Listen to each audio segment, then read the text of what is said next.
For the audience, let me ask you one hypothetical question that comes out of that. Imagine, if you will, a country which is very concerned about its leadership and believes that the way to get the best and the brightest among the young to not all go into the private sector, but to also, some of them, find their way into public service, decides to pay $1 million salaries to their top government officials. In the belief also that by paying them very, very well, it disincentivizes corruption. What would you say? How would you? I should tread carefully on this purely hypothetical question.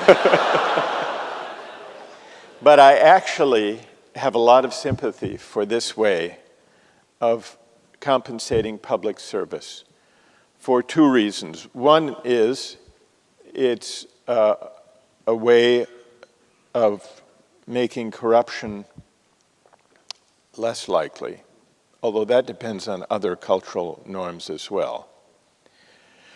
It's also a way of enabling people, whatever their economic or class background, to be able to serve in public service.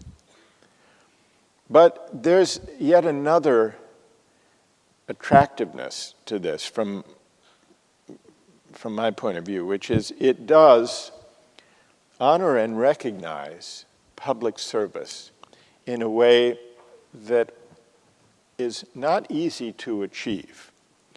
And I think in too many societies, and here I'm reflecting my own American experience, public service is disparaged or not accorded a respect comparable to the social recognition that goes to people who have great success in the private economy and in business, and especially in finance.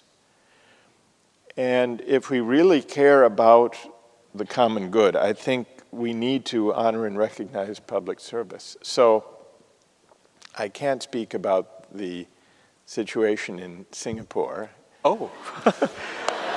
Because I don't know enough about it. True, yeah. But as a general matter, I think this can be a corrective to a tendency of disparaging public service by comparison to private business and finance. And I think that can be a good thing.